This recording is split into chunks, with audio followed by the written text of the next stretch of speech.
ꯑꯍꯥꯟꯕꯃꯛꯇꯗ ꯃꯤꯌꯥꯝꯕꯨ ꯇꯔꯥꯝꯅ ꯑꯣꯛꯆꯔꯤ ꯑꯃꯗꯤ ꯈꯨꯔꯨꯝꯖꯔꯤ ꯉꯁꯤ ꯄꯨꯖꯔꯛꯂꯤꯕ ꯋꯥꯔꯤ ꯑꯃꯁꯤ ꯑꯩ ꯑꯃꯁꯨꯡ ꯑꯩꯒꯤ ꯂꯣꯏꯅꯔꯕ ꯃꯔꯨꯞ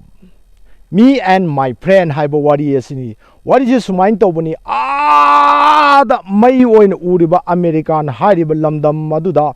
ꯃꯨꯁꯤꯛ ꯃꯨꯔꯕꯤ ꯅꯨꯄꯤ ꯑꯃꯒ ꯑꯗꯨꯒ ꯑꯥꯗ ꯏꯪꯇꯤꯛ ꯏꯪꯅ ꯂꯩꯔꯤꯕ ꯂꯝ ꯏꯪꯂꯕ ꯂꯝ ꯏꯪꯂꯟ ꯍꯥꯏꯔꯤꯕ ꯂꯝ ꯑꯗꯨꯗ ꯄꯥꯈꯪ ꯑꯃꯒ ꯂꯩꯁꯥꯕꯤ ꯑꯃꯒ ꯅꯨꯡꯁꯤꯅꯔꯝꯃꯤ ꯀꯔꯝꯅꯕꯨ ꯁꯩꯊꯥꯅꯤ ꯄꯥꯈꯪ ꯑꯗꯨꯗꯤ ꯑꯁꯨꯛꯀꯤ ꯃꯇꯤꯛ ꯃꯁꯛ ꯃꯇꯧ ꯐꯖꯩ ꯌꯦꯡꯕꯗ ꯆꯨꯡ ꯐꯤꯔꯥꯟ ꯆꯥꯏ ꯃꯤꯄꯨꯝ ꯈꯨꯗꯤꯡꯃꯛ ꯅꯨꯄꯤ ꯈꯨꯗꯤꯡꯃꯛꯅ ꯃꯥꯕꯨ ꯀꯜꯂꯛꯑꯣꯏꯗꯕ ꯂꯩꯇꯦ ꯑꯗꯨꯕꯨ ꯀꯝꯗꯧꯔꯤ ꯃꯄꯨꯒꯤ ꯅꯣꯡꯗꯝ ꯈꯣꯟ ꯍꯥꯏꯕꯗꯨ ꯍꯥꯏꯒꯗ꯭ꯔꯥ ꯀꯔꯝꯅ ꯍꯥꯏꯅꯤ ꯅꯅꯥꯏ ꯑꯩꯅ ꯁꯩꯊꯥꯕꯅ ꯃꯋꯥꯠꯂꯤ ꯍꯥꯏꯒꯅꯤꯗꯣ ꯑꯁꯣꯝꯗ ꯑꯥꯗ ꯃꯩꯒꯨꯝꯅ ꯂꯩꯔꯤꯕ ꯑꯃꯦꯔꯤꯀꯥꯟ ꯅꯨꯄꯤ ꯑꯗꯨꯗꯤ ꯅꯦꯒ꯭ꯔꯣ ꯅꯨꯄꯤꯅꯤ ꯊꯤꯕꯗꯒꯤ ꯊꯤꯕꯗ ꯊꯤꯔꯩꯃꯨꯛ ꯊꯤꯕꯖꯥꯅꯤ ꯅꯅꯥꯏ ꯑꯩꯅ ꯍꯥꯏꯍꯩꯗꯕ ꯋꯥ ꯍꯥꯏꯈꯤꯕ ꯁꯣꯏꯈꯤꯕ ꯂꯥꯡꯈꯤꯕ ꯀꯌꯥ ꯌꯥꯎꯔꯕꯁꯨ ꯑꯄꯔꯥꯙ ꯈꯤꯇꯤꯛꯄꯨ ꯉꯥꯛꯄꯤꯌꯨ ꯍꯥꯏꯅ ꯈꯨꯔꯨꯝꯖꯔꯤꯌꯦ ꯑꯁꯨꯝꯅ ꯁꯦꯀꯦꯟ ꯋꯥꯔꯜ ꯋꯥꯔ ꯂꯣꯏꯔꯕ ꯃꯇꯨꯡꯗ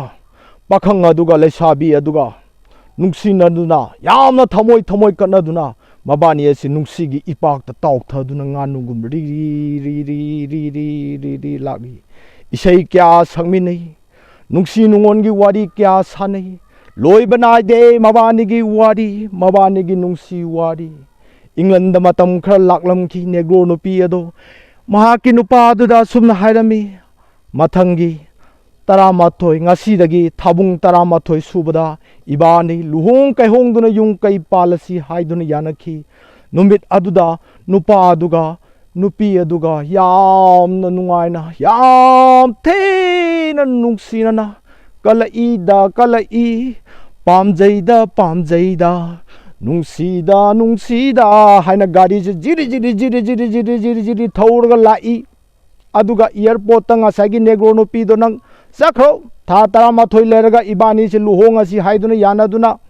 nupi adu aeroplane na pai khirami nu pa du su bye bye tokduna sa bye torga gari asi hek tak kari nu minu khangde ma se ngasi kobo nu mina sida mathamo se mathumarang heta hauduna gari se heta zuru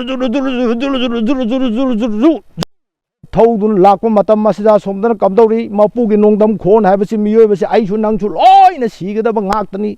अदु मपुगी नोंदम खोनसिना कमदौगे हाइबदा गाड़ी येसे ngasai 파랑 하이나 도메 가리에서 도마다기 파드랑 붐 하이나 공반다 따리 나나이 아이나 사이타바다 헨말리 나야 때크니 하이비라카누 나나이 숨나 사이타자게도 까람나부 사이타니 사이타바다나 마왈리도 아코이 윰다 레이바 택시다 아이나 자벳 네 가이바도 뽕꼬꼬뽕 꼬페다 아두디 깜더로니 아두디 ngasaigi इंग्लिशमेन चुंग भाने फिरान फजेना चाबा दो सोते नाते सरु सयांग कादे काराका लोइ तेदो तेबनिना कदोरा मियोबे हाबचे सरु सिंगसे चामद मरफु ते अदुबु मपु मागी लीलानी ताइबंग मागी Lilani ताइबंग मियोबाई खोइना खंगबा ngamba natte do horen sini hayeng sini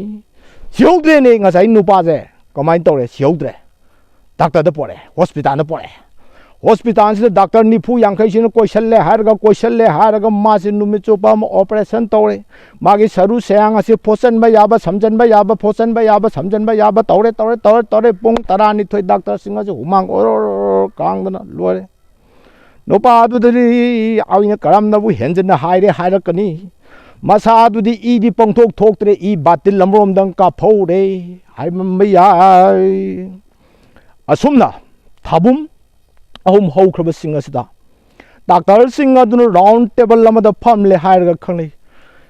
मसिदी science की वांगमदनी आइखोयगी वांगमदनी मसिगी मी असिने हिंगनी हाइबसि थाजदे अदुबु मसिगी मी असे हिंगे हे मसि फमगा सकचारे हे माइ सरू सिंग से लोय कांखल एन हे मसि कमदौरिबनो हाइदुना महाक्सि डॉक्टर मयामदो तानरमी असुमना नोमगी हौखिबगी मतुंगिना मंगा सुबा थाबुमदा अनाबदु मरोन थोले है मरोन थोलक ज्ञान तारक मतमद मंगोंद यालमीब मरी मरांग करी करा लोइन सबनास लौथोखरे मागे हाइबु मखोंग अनिदो मथक थेकली मंगक पैरी मखुट पैरी अपैब मखुट कदो खरा लेंगलक ले मादी ngसाई जीव कौबनिना सीदबनिना थमोइदा कमदौना खल्लिबजानो हाइना डॉक्टर सिंह असिना कुपना थिगलबगी तुंगददी मादी माई नुंसिबी वाखंदुदा ngaw lermene aduga loina loina na magi nungsibiduga loina na nungsibiduna chalamdai da haramba 11 months ta luhongni haibudu ningsing bang lerame aduga mana chetna thamoida khoida jaba mapu muga ningdana lerame ba asumna tawduna tha nipan haukhre matungda nupa se maron mari phajana ngangna ba sangna ba yare makhongda yalamba du thangdarakle makha da phamungda thame phamung makha dagi khongyan tharaga phamage hairakle asumna doctor sing adu mathang amuk round oina tanaba matamda punga ngakre masidi hasi gadaba mi amabu kamai si da kamai ni hingei no masidi doctor khoi ga lai lekti habasi ade lai hana tanare tunga sida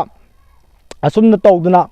doctor nifu yankhai mukse ma se satra mayang gi mamang da museum gi ta thammaga wheelchair amadanga sai anab se muk thodore he jiri ana satra lising muki mamang da magi video kape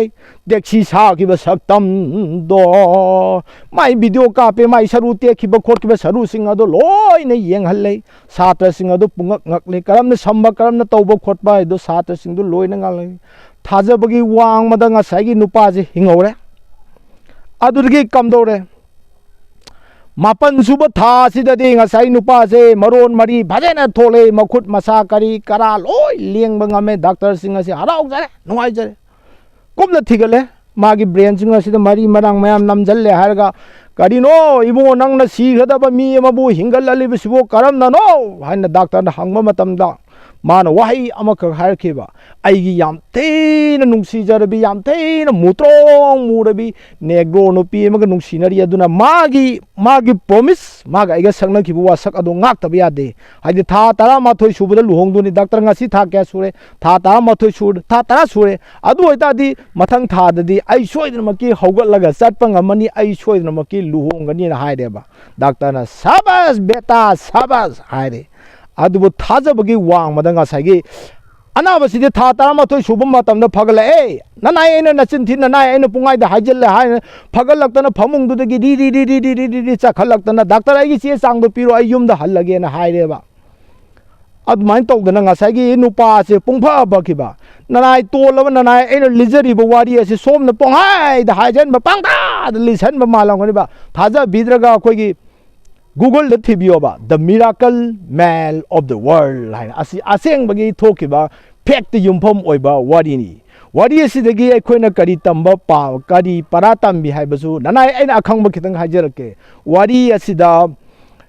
miyoi bagi phaje ba haibasi mai thong sak simba naton asinate. Miyoi bagi phaje ba si thamoi phaje ba sini. Thamoi bu phaje naraba loina pharani loina nungsinarani. Ani suba point da akoi brain sida unconscious mind tangkai khaido se brain se subana tangkai khaido se ba aman unconscious mind an ani thokna yauri ba conscious mind haibsina ai ne ba aduga aigi ngasai wari makok da haje ki ba unconscious mind haiduna aigi marup ne ba aduna kamai tauge haibada conscious mind gi kano se function de saruk ta tara khitang ne ba aduga unconscious mind gi de saruk ta IT ne ba aduna ngasai gi aning ba ida nganing ba tawning ba tawri be se asina conscious mind ne ba aduga ngasai gi wakhan je apai phatte adu tawe da tawe be ba judgment piri myam ai manung dagi ai gi thawai di unconscious mind ne unconscious mind hai tare aduduna akoina miyoi ba akoina kamai tawge ba oja hai ba se ai gi aseng ba oja hai ba se ai sine ba ai gi thamoi nung da le ba ma di asum ba da ngangani ba mana hai ba wa se aina lobi ba ta di ai se minai oram ba dai mapu orak pa yai mapu oram ba dagi